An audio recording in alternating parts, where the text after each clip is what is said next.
The official story preserved in the archives of Coastal, South Carolina claims that a slave woman accused of witchcraft died in 1748. The records say she perished at the stake, as many believed she deserved. But those pages lie, and even the men who signed their names beneath them knew they were lying. What truly happened began nearly 2 decades earlier, in 1731, when the tidewater plantations along the Winyah Bay shone like emerald squares cut out of a swamp, and the air tasted of rice, rot, and money. Fairmont Plantation stretched across 800 acres of carved earth, its fields held in place by dikes and trunk gates engineered to make water obey the will of men. The main house stood on a rise overlooking it all, a 2-story structure built of cypress and tabby with deep piazzas meant to catch what little breeze the summer would allow. Inside lay polished floors, imported furniture, fine china, and the quiet confidence of a family who believed their prosperity reflected God's approval. Jonathan Fairmont had inherited the place only a year earlier, 29 years old, schooled at William and Mary. He carried himself with the posture of a man determined to prove himself, worthy of the legacy passed down by a father who had never praised him in life. His young wife Catherine, pale as river pearl and delicate enough that strong sunlight left her coughing, presided over the household as best she could. The plantation's engine, though, was the community of enslaved people who lived in 2 rows of small cabins behind the main house, 63 souls whose names the rarely spoke unless commanding them. Sarah arrived as an afterthought. She came on a spring afternoon when the air trembled with the first heat of the season, sold from Virginia after her previous owner died without a will. She was listed on the bill of sale as domestic, age approximately 20, healthy. Nothing in the neat handwriting mentioned that she wore a small leather pouch around her neck, or that the quiet inside her eyes unsettled even those accustomed to seeing broken spirits. She spoke little in those first days, observing the rhythm of Fairmont the way someone listens to a language they already half understand. That it was Thomas who first understood what she was. He had worked the rice fields long enough that the mud seemed part of him. He carried on his shins the deep scars of shackles from a previous plantation where cruelty had been a kind of sport. One afternoon, while repairing a trunk gate along a flooded paddy, he slashed his hand open on a razor-sharp oyster shell. By evening the wound had swollen and darkened. By the 3rd day, the flesh around it had turned the color of bruised plum. The overseer, Duncan McLeese, took note and moved on. The doctor was far and expensive, and Thomas could still hold a hoe in his other hand. That was enough. When the work bell rang at dusk, Thomas showed the wound to Sarah because something in her bearing calm, deliberate, unhurried, invited trust. She took his hand without flinching and studied the rotting flesh, her fingers light as moth wings. She did not speak except to ask where the nearest patch of forest lay. Then she left him sitting on an overturned bucket and slipped into the trees without waiting for permission. She returned an hour later, carrying plants Thomas had seen all his life but never noticed, using a flat stone and a patience that made her movements seem ritualistic. She crushed a handful of leaves, added water, and pressed the mixture against his wound. She wrapped it with cloth torn from her own garment and told him to leave it overnight. 3 days later, the blackness had retreated. A week after that, the wound had closed cleanly. Word traveled quickly through the quarters because important things always did. A woman in need of relief from childbirth fever came next, then a child with a cough that rattled his narrow frame, an old man whose joints locked in the mornings. Sarah asked for nothing, accepted what they offered: a wooden spoon carved from heartwood, a handful of pilfered rice, a strip of blue cloths, without comment. The first time the main house noticed her was the summer the overseer fell ill. Mick Cles was not a man accustomed to vulnerability, thick-necked, red-haired, and fond of his own authority.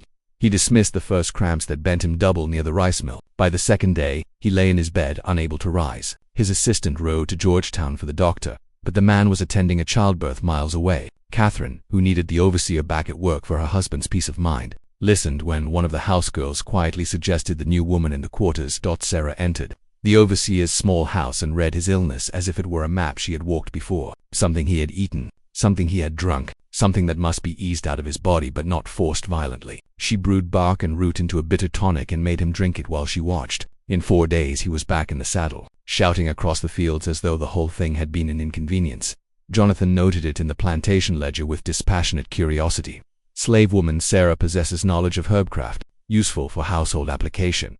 Catherine's illness changed everything. Her cough had begun lightly that summer, just a whisper in her breath. Then it thickened. The doctor ordered her bled, then purged, then dosed with a tonic that cost Jonathan more than some men paid for an entire season's worth of labor. Nothing helped. By September, Catherine lay trapped between fever and delirium, skin ghost pale, her nightgown stained from coughing blood. Jonathan hovered, furious at his helplessness. It was Betty, the head house servant, who spoke Sarah's name once more. Jonathan summoned her to the bedroom. Sarah entered, inhaling the stale air, the scent of infection, the desperation. She placed her hand on Catherine's chest and back. listening as though the body spoke in a language only she understood. Then she said the first words to a master she had ever spoken that were not a reply. The windows must be opened.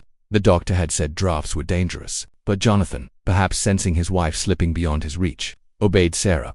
She prepared a tea with herbs. She gathered herself. She insisted that Catherine sit outside on the piazza morning and evening. She mixed a paste that smelled of mint and sharp resin to rub on Catherine's chest. After a week, Catherine improved. After 2, she sat up. After a month, she walked downstairs, weak but alive. Georgetown's parlor rooms hummed with gossip. A slave woman had succeeded where a trained physician failed. What remedy did she use? How did she know? Was it harmless knowledge passed down from Africa, or something stranger, something that made even rational men uneasy? The enslaved community observed the shift with wary silence. Privilege could be as dangerous as punishment. A healer who became too valuable became too controlled. A healer who became too independent became too threatening. Either condition could break a person still. People kept coming. Sarah treated plantation families up and down the Winya Bay, always under escort, always watched. She eased fevers, delivered infants when midwives failed, soothed aching limbs, and coaxed breath back into lungs that wheezed like bellows. She notched each treatment into a small piece of wood. 33 by the spring of 1748. She could not write, at least not in the way white men defined writing, but she marked the world in her own order. The 34th case destroyed her life. Benjamin Fairmont was 5 years old, beloved, spoiled, fragile. When fever seized him in April, Sarah knew the rhythm of it, knew the stages, knew the progression that would follow. She had spent half her life watching illness move through bodies, like weather across a field. She prescribed tea to bring down the fever, cool cloths for his forehead, herbs to keep the inflammation from sinking into the lungs. But Jonathan, terrified and desperate, summoned Dr. Hayes. The physician saw Sarah's remedies not as help but as challenge. He declared bleeding necessary. Sarah, in an act of courage that risked everything, told Jonathan the truth. The boy must not be bled. Hayes overheard. Rage twisted his face purple. A slave contradicting him publicly was unthinkable. He forced Jonathan's choice, physician or servant. Jonathan chose the man with a diploma. Benjamin weakened. His fever spiked. He vomited water. He stopped speaking. On the 5th day, he died. Catherine's cries carried across the plantation like a wounded animal's. Jonathan sat in his study and poured whiskey until his grief hardened into something that needed a target. The whispers arrived at exactly the hour his rage needed a direction. Hayes, speaking over dinner in a neighboring home, suggested that Sarah's cures had always been too effective, that her remedies produced unnatural results, that he, with all his training, had never seen such effects produced by simple herbs. A seed does not need much soil to grow. By the time the rumor reached Jonathan, it had blossomed into a theory. Sarah's healing was sorcery. Her plants were not medicines but conduits for darker forces. Perhaps she had stolen Benjamin's life. Perhaps she had cursed him. Perhaps the cure she once offered was a slow poison. Guilt is a fire. Grief is the bellows. Jonathan added his signature. Sarah was arrested at dawn. The men came for her in silence. McLeese carried the satisfaction of someone at last exercising power over a woman whose calm had always unsettled him. They found her grinding herbs for a treatment she would never administer. The leather pouch around her neck was seized and opened. Inside were dried leaves, roots, a quartz crystal, and a book written in a mixture of English and something older, something McLeese could not read. A black woman who could write proof enough. To some she was chained, taken along the river road, locked in the new Georgetown jail with its iron door and high brick walls. A creature of such uncanny knowledge needed strong confinement. The trial lasted 2 days. Hayes testified that her cures violated natural law. Plantation wives spoke of her unnerving intuition. Others told stories predicting illness before symptoms, finding water in drought, delivering breached infants as though guided by unseen hands. Sarah was not permitted to speak in her own defense. Slaves could not contradict white citizens, but the magistrate, perhaps moved by the solemn composure of the woman before him, asked if she wished to say anything. "I watch," she said simply. "I listen.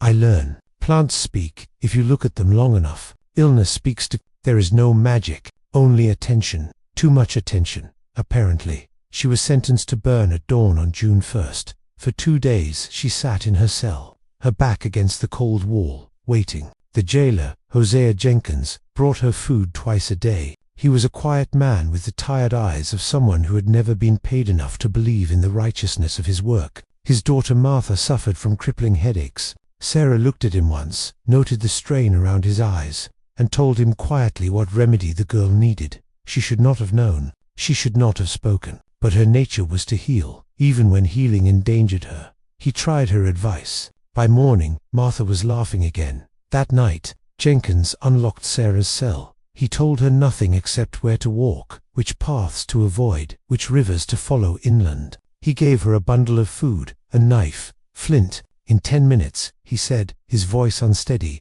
I will be asleep at my desk, or appear so. She thanked him. Then she stepped into the night and did not look back. When dawn arrived and the guards opened the cell to fetch her, they found only emptiness. No broken lock, no disturbed stone, no sign of tunnel or tampered bars. The witch had vanished. That explanation was easiest for everyone, and the only one the record accepted. But the truth, like Sarah herself, walked away into the Carolina backcountry and refused to burn.